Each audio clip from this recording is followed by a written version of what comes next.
দর্শক আমন্ত্রণ popular life insurance company limited বিস্টক অনুষ্ঠানে আপনাদের সাথে আছি আমি গোলাম কাদির রবু।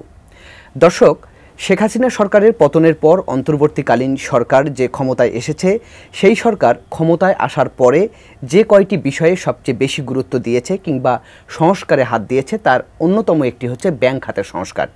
আমরা লক্ষ্য করেছি যে বিশেষ করে এক ব্যক্তির হাতে বা আলোচিত ব্যবসায়ী এস আলমের হাত থেকে ব্যাংকগুলোর নিয়ন্ত্রণ নিয়েছে।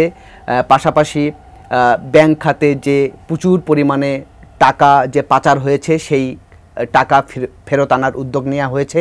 বিভিন্ন ব্যাংকের পরিচালনা পর্ষদে পরিবর্তন আনা হয়েছে এবং সেই সঙ্গে অর্থনীতিতে যে রকমের দুর্নীতি, অনিয়ম বা যে টাকা লুটপাট হয়েছে সেগুলো বের করে আনতে কিংবা দুর্নীতির মাত্রা নিরূপণ করার ক্ষেত্রে শ্বেতপত্র প্রকাশেরও উদ্যোগ নিয়েছে সরকার।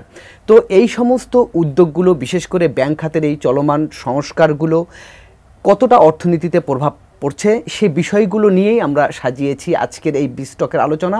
আমাদের সঙ্গে অতিথি হিসেবে আছেন এমএম গ্রুপের চেয়ারম্যান এবং সেই সঙ্গে যিনি তৈরি পোশাক মালিকদের সংগঠন বিজিএমই এর ব্যাংক খাত সংশ্লিষ্ট যে স্থায়ী কমিটি তার চেয়ারম্যান জনাব ইসরাফিল আতিক। জনাব ইসরাফিল আতিক, আপনাকে স্বাগত জানাচ্ছি।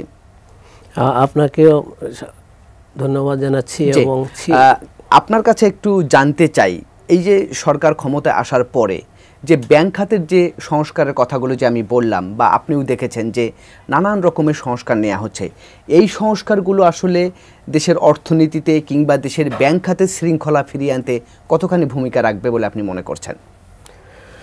জি, অ্যাকচুয়ালি গভর্নমেন্টের যে উদ্যোগ নিয়েছে এটাকে আমি সাধুবাদ জানাই। কারণ আগে আপনার ধরেন ব্যাংক ছিল কত 40 থেকে 50টা, এখন ধরেন ব্যাংকের হয়ে গেছে প্রায় 61 ব্যাংক। জি, এই ছোট্ট একটা দেশে 61 bank, it's a very big matter. তো এখন ব্যাংক সংস্কার করতে গিয়ে অনেক প্রবলেম হচ্ছে। সেটা হলো অ্যাকচুয়ালি এক ব্যাংকের প্রথম যে এটা ছিল দ্য বোর্ড। দ্য ব্যাংকের দুইটা জিনিস, একটা হলো ম্যানেজমেন্ট, একটা হলো বোর্ড। ম্যানেজমেন্ট হলো যারা এমডি তাদেরকে নিয়ে গঠিত, আর একটা হলো বোর্ড যারা এমপ্লয়ি, যে এমপ্লয়ি। আর বোর্ডের মধ্যে থেকে কিন্তু দুর্বৃত্তায়নটা হয় পরিচালকদের মধ্যে। আগে সিস্টেম ছিল যে একজন এক ফ্যামিলির একজন থাকতে পারবে, এক পরিবারের একজন। এখন কিছুদিন আগে আপনার এই গভর্নমেন্ট যখন ক্ষমতা আসলো তারা এটাকে আমরা বলি এটাকে এম্বার্গো, তারা সে বারটা উঠে দিছে, যার কারণে কিন্তু দুর্বৃত্ততা বেশি হয়েছে। দ্বিতীয়ত হলো একটা পরিবারের কাছে 8-9টা ব্যাংক, এটা ইমার্জিন করা যায় কিভাবে সম্ভব?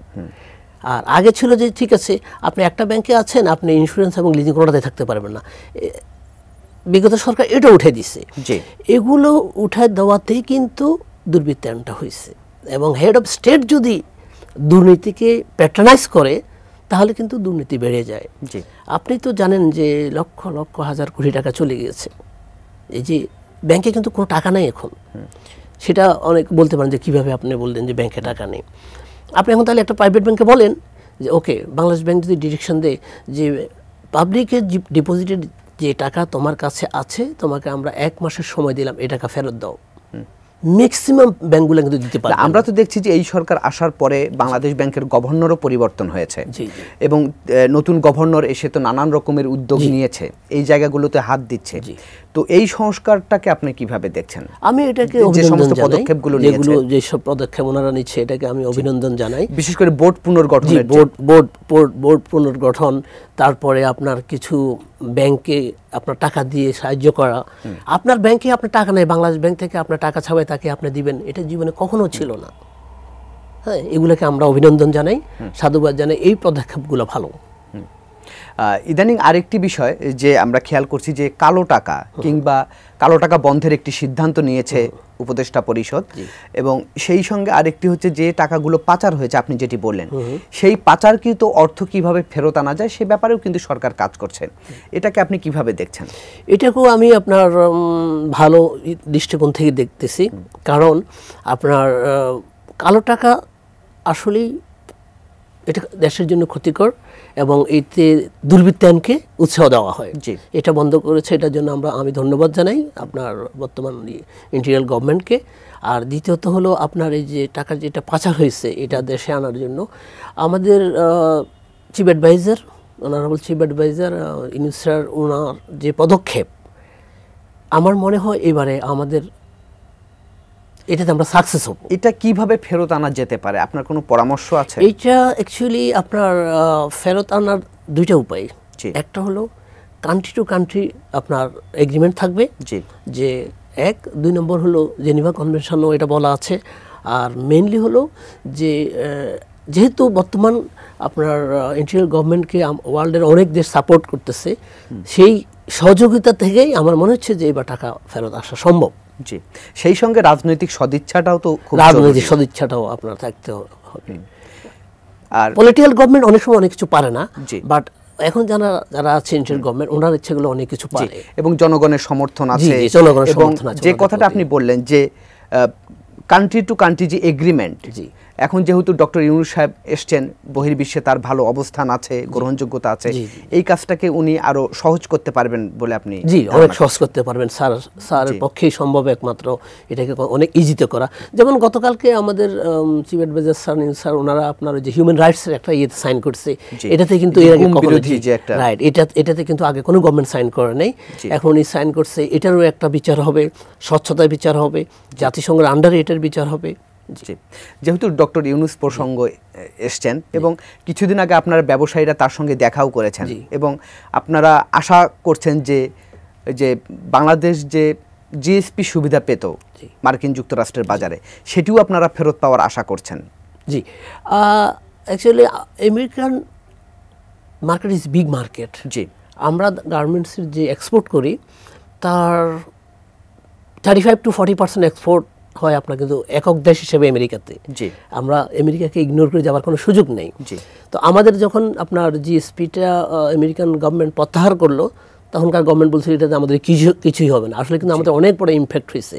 তো আশা করে আপনার যেহেতু আমাদের ইউনূস স্যার আছে, আপনার আমাদের জিএসপিটা আমরা ফেরত পাবো, এইটুকু আমার আত্মবিশ্বাস। ঠিক একই সময় আমাদের আরেকটা জিনিস ঝুলিয়া ছিল যে ইউরোপিয়ান ইউনিয়ন থেকে যে আমাদের জিএসপি, এটা অনেক দিন থেকে আমরা ট্রাই করতেছিলাম, কিন্তু ইউরোপিয়ান ইউনিয়ন দিতে চাচ্ছিল না। বাট এখন একটা গুড সিগন্যাল, আমরা গত সপ্তাহে নিউজ পেয়েছি ইউরোপিয়ান ইউনিয়ন আমাদেরকে জিএসপি দিবে। জিএসপি দেওয়ার পরিপ্রেক্ষিতে আমাদের দুইটা মার্কেট তো আমাদের। একই সঙ্গে তো আপনারা ডক্টর ইউনূসের ভাবমূর্তি কাজে লাগিয়ে বাংলাদেশের তৈরি পোশাকের ব্র্যান্ডিংটাও তো আপনারা করতে পারেন। জি, আমরা বাংলাদেশের ধরেন এক্সপোর্ট গার্মেন্টসের আমরা কিন্তু সেকেন্ড লার্জেস্ট এক্সপোর্টার ছিলাম, চায়না দেন আমরা। কিন্তু আমাদের দুর্বলতার কারণে সেখানে ভিয়েতনাম ইন করে ফেলছে। তো ভিয়েতনাম ইন করে ফেললেও ভিয়েতনাম আর আমরা জাস্ট কোনো বছরে আমরা হই, কোনো বছরে ভিয়েতনাম হয়। তো আমরা ধরেন বর্তমান গভর্নমেন্টের আপনার ওনাদের ভাবমূর্তিটাকে কাজে লেগে বহির্বিশ্বে ওনার যেহেতু সুপরিচিত অনেক বেশি, ওনার ব্যাপারে অনেকে জানেও না যে উনি কত বড় ব্যক্তি। আমরা যারা বাইরে খুব ট্রাভেল করি, হ্যাঁ, সবাই কিন্তু আমাদের পাসপোর্ট দেখে জিজ্ঞাসা করে যে oh you are from professor doctor Yunus country. আমি জাস্ট কদিন আগে আপনার কানাডা থেকে ব্যাক করলাম বা আপনার ইউএসএ, এয়ারপোর্টে আমাকে ইমিগ্রেশন অফিসে জিজ্ঞাসা করতেছে oh you are returning your country. Bank খাতের যে সংস্কার হচ্ছে, সেই সংস্কার দেশের অর্থনীতি, ব্যবসা বাণিজ্যে কতখানি প্রভাব ফেলছে সেই বিষয়টি নিয়ে আমাদের সঙ্গে আছেন এমএম গ্রুপের চেয়ারম্যান জনাব ইসরাফিল আতিক। জনাব আতিক, বিরতির পর আপনাকে আরেকবার স্বাগত জানাচ্ছি। বিরতির আগে আপনাকে যে প্রশ্নটি আমি আপনার কাছে করেছিলাম সেটি হচ্ছে যে কোটা বিরোধী আন্দোলনকে কেন্দ্র করে সৃষ্ট পরিস্থিতিতে আমরা দেখেছি যে আপনাদের কারখানা বন্ধ রাখতে হয়েছিল কিছুদিন, এবং ওই সময় আমদানি রপ্তানিও ব্যাহত হয়েছিল। তার পরিপ্রেক্ষিতে আপনারা সরকারের সঙ্গে দেখা করেছেন, এই অন্তর্বর্তীকালীন সরকারের সঙ্গে আলোচনা করেছেন এবং সহযোগিতা আপনারা চেয়েছিলেন। আপনারা কতখানি সাড়া পেয়েছেন? আমরা আমাদের বিজিএমের বোর্ড হেডেড বাই প্রেসিডেন্ট, ওনারা চিফ অ্যাডভাইজার সাহেবের সাথে দেখা করেছেন। লাস্টে আমাদের আপনার ফাইন্যান্স অ্যাডভাইজার সাথেও দেখা হয়েছে এবং দেন দ্য গভর্নর। তো ওনারা মোটামুটি একটা ইয়েতে নিয়েছে যে আমাদের এই আন্দোলনের কারণে প্রায় দীর্ঘ 1-1.5 মাস আমরা ফ্যাক্টরি চালাইতে পারিনি, তার মধ্যে আবার বন্যা। এই পরিপ্রেক্ষিতে মোটামুটি আমাদেরকে 1 মাসের আপনার একটা স্যালারি দেওয়ার একটা আমি যতটুকু আমি জানতে পেরেছি, 1 মাসের স্যালারি। জি, 1 মাসের লোন হিসেবে দেবে। এটা লোন হিসেবে দিচ্ছে, ব্যাংকগুলো ফাইন্যান্স করবে, পরবর্তীতে এটা অ্যাডজাস্ট করে নিবে আমাদের এক্সপোর্ট থেকে আর কি। তো দেখেন এই সেক্টরটাকে যদি আপনার গভর্নমেন্ট সহযোগিতা না করে তাহলে কিন্তু আমাদের আর কোনো সেক্টর নাই, বিকজ আমাদের অনলি একটাই সেক্টর যে গার্মেন্টস, অন্য কোনো সেক্টর আমরা এখনো আপনার ইয়ে করতে পারিনি। তো এটার সাথে ধরেন একেবারে সরাসরি 40 থেকে 50 লক্ষ লোক জড়িত, আর ইনডাইরেক্টলি যদি আপনি যদি ধরেন তাহলে 1 কোটির উপরে। তো আপনি বলতে পারেন যে ইনডাইরেক্টলি কীভাবে, ধরুন এটার সাথে আরও কিছু ফ্যাক্টরি জড়িত, অ্যাক্সেসরি জড়িত। আমরা জানি যে পরোক্ষভাবে প্রায় 40 লাখ মানুষ আসলে এই গার্মেন্টস খাতের সঙ্গে জড়িত আছে। আরেকটি বিষয় জানতে পারি, যেহেতু ঋণের প্রসঙ্গ আসলো, আপনারাও সরকারের কাছ থেকে ঋণ বাবদ প্রণোদনা হিসেবে চেয়েছেন, তো পাশাপাশি আমরা দেখছি যে সম্প্রতি বাংলাদেশ ব্যাংক একটি সিদ্ধান্ত নিয়েছে, সেটি হচ্ছে যে মূল্যস্ফীতি কমানোর জন্য তারা নীতি সুদের হারটা বাড়িয়ে দিয়েছে। নীতি সুদ হার বাড়িয়ে দেওয়ার ফলে দেখা যাচ্ছে যে সব ধরনের ঋণের সুদের হারটাও বাড়বে, যেটার প্রভাব আসলে আপনারা যারা উদ্যোক্তা আছেন তাদের উপরও পড়বে। সম্প্রতি ঢাকা চেম্বারের নেতৃবৃন্দ গভর্নরের সঙ্গে দেখা করেছেন এবং এ বিষয়ে তারা উদ্বেগ জানিয়েছেন ঋণের সুদের হারটা বাড়ার কারণে। তো আপনি কি মনে করছেন যে এটার আসলে ইম্প্যাক্টটা আপনার কাছে? এটার অ্যাকচুয়ালি ইম্প্যাক্ট দুইভাবে আছে, কারণ আপনি যদি মুদ্রাস্ফীতি যদি আপনাকে কমাতে হয় তাহলে তো আপনাকে সুদের হার বাড়াইতে হবে, এটা একটা অন্যতম। আর সুদের হার যদি আপনি না বাড়ান তাহলে কি হবে,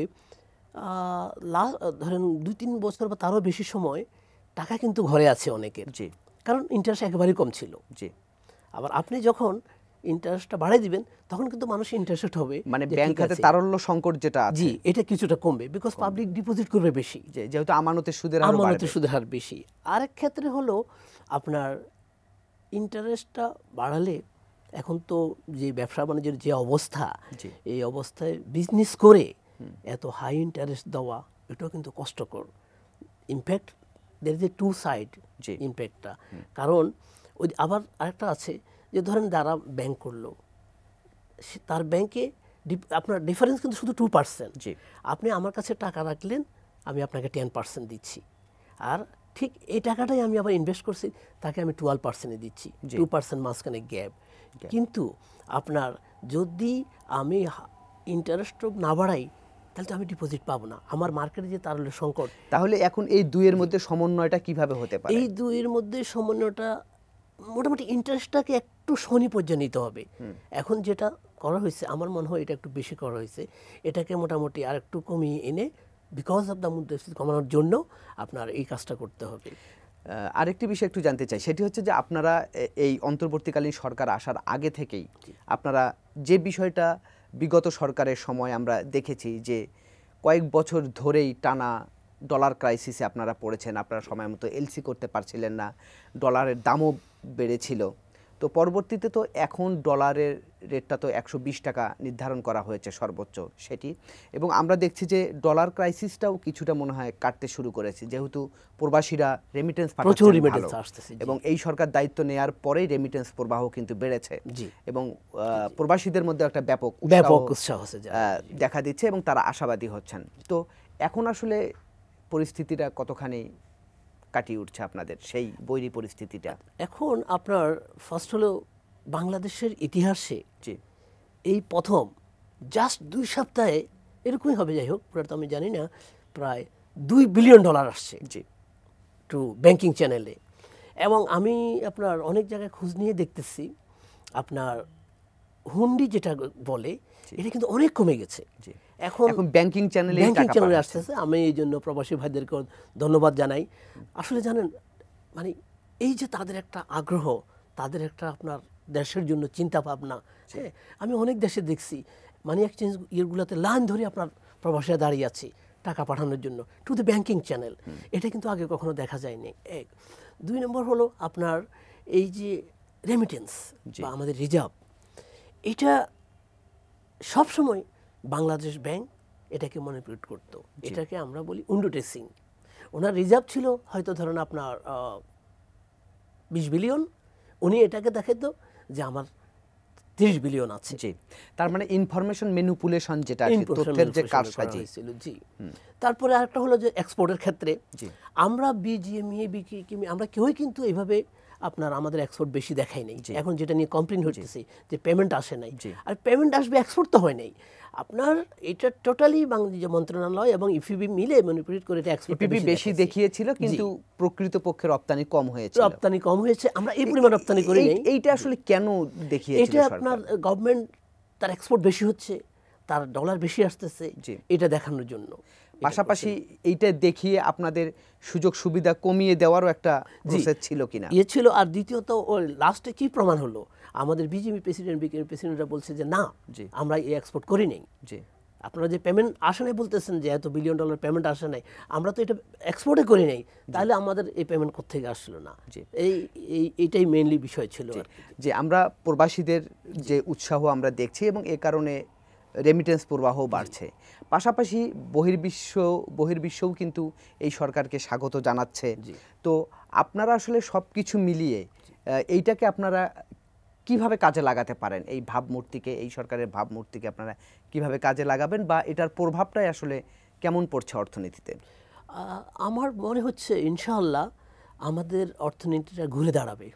বিকজ আমাদের অর্থনীতি বলতে কিছুই ছিল না। There is no any institute in Bangladesh যেটা গত গভর্নমেন্ট ধ্বংস করে নেই। এভরিথিং, ব্যাংক বলেন, শিক্ষা বলেন, অর্থনীতি বলেন, ইউনিভার্সিটি বলেন, সব ধ্বংস করে দিছে। এখন সেটাকে কাটিয়ে ওঠার জন্য এই গভর্নমেন্টের যে সদিচ্ছা দেখতেছি আমরা স্বপ্নে দেখতেছি।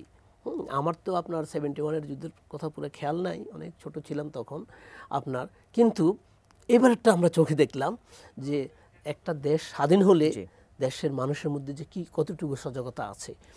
ধরেন এখন যেভাবে ইনশাআল্লাহ আপনার রেমিটেন্স আসতেছে আমাদের প্রবাসী ভাইদের কাছ থেকে, আমাদের এক্সপোর্টটাও যদি ঠিকভাবে হয়, হ্যাঁ, আর তাহলে কিন্তু আমরা কিন্তু এটা কাটিয়ে উঠতে পারবো। নিশ্চয়ই এক্সপোর্টেও তো এটার একটা প্রভাব পড়বে। জি, এক্সপোর্টও এটা একটা প্রভাব পড়বে এবং আমরা এটা কাটিয়ে উঠতে পারবো। কালকে আমাদের একটা মিটিং ছিল, সেখানেও আমি বলছি যে অনেক ভাই বলতেছে ভাই আর তো ফ্যাক্টরি চালাতে পারতেছে, তখন আমি বললাম যে না, 1 মাসের তো স্যালারি পাচ্ছেন, ওয়েট করেন, দেশ কিন্তু ভালোর দিকে যাচ্ছে।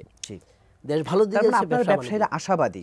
আমরা আশাবাদী ইনশাআল্লাহ আমরা ঘুরে দাঁড়াবো এবং আমাদের এক্সপোর্ট ধরেন 40 বিলিয়ন থেকে ইনশাআল্লাহ এটাকে 50 বিলিয়ন, 50 থেকে 60 বিলিয়ন করা এটা কোনো ব্যাপার না। বিকজ একটা জিনিস আমাদেরকে মনে রাখতে হবে, আমাদের দেশেই কিন্তু আপনার ওয়ার্ল্ডের সবচেয়ে এখনো পর্যন্ত কম লেবার স্যালারি। ওয়ার্ল্ডে আর কোথাও মজুরি সবচেয়ে কম, যার কারণে বাইরেরা আমাদেরকে, আমরা যদি পলিটিক্যাল এন্ড রাষ্ট্রকে যদি পলিটিক্যাল যে প্রবলেমটা এটা যদি আমরা বন্ধ করতে পারি, কমা নিয়ে আসতে পারি, তাহলে Bangladesh is the best FDI country, FDI foreign investment country, সরাসরি বিদেশি বিনিয়োগ। না, আপনারা কি মনে করছেন না যে রাজনৈতিক পরিস্থিতিটাও ধীরে ধীরে ভালোর দিকে যাবে? আমরা এটা আশা করতেছি যে এটা আস্তে আস্তে ভালোর দিকে যাবে। বর্তমান যে গভর্নমেন্ট আছে তাদের নেতৃত্বে ওনারা অনেক সংস্কার করবে, অনেক কিছু, এখানে কোনো কিছু রাখে নাই, সব ধ্বংস করে দিয়েছে এগুলা। বর্তমান যে গভর্নমেন্ট ওনারা আস্তে আস্তে সবগুলো সংস্কার করবে। ধরেন ব্যাংকের কথাই বলি, ব্যাংকে একটা ফ্যামিলি 4 জন কেন থাকবে? 4 জন থাকার অর্থটা হলো আপনি দুর্বৃত্তায়ন করবেন, আপনি বোর্ডে কারসাজি করবেন। এখানে থাকা উচিত একটা পরিবারে একজন থাকবে, একজন চেয়ারম্যান 1 বছর বেশি থাকতে পারবে না, মাঝখানে গ্যাপ দিয়ে উনি দরকার 4 বছর পর আবার আসুক, 5 বছর পরে আবার আসুক। এইটাই। জি, না, আমরাও আশা করছি যে আপনাদের এই প্রত্যাশাটা আপনাদের পূরণ হোক এবং সাধারণ মানুষও আসলে ভালোর আশাই করছেন যে হয়তো ডক্টর ইউনূসের নেতৃত্বে যে অন্তর্বর্তীকালীন সরকার দায়িত্ব নিয়েছে একটু ভালোর দিকেই যাবে এবং বহির্বিশ্বে আমাদেরও ভাবমূর্তি উজ্জ্বল হবে। তো আপনাকে অসংখ্য ধন্যবাদ আমাদেরকে সময় দেওয়ার জন্য। আপনাকেও অসংখ্য ধন্যবাদ, সাথে সাথে দর্শক শ্রোতাদেরকে অসংখ্য ধন্যবাদ। আসসালামু আলাইকুম। জি দর্শক, এই ছিল আজকের popular life insurance company limited বিস্টক। আগামীতে আবারও দেখা হবে অন্য কোনো বিষয় নিয়ে। সে পর্যন্ত ভালো থাকুন, সুস্থ থাকুন, এটিএন নিউজের সঙ্গেই থাকুন।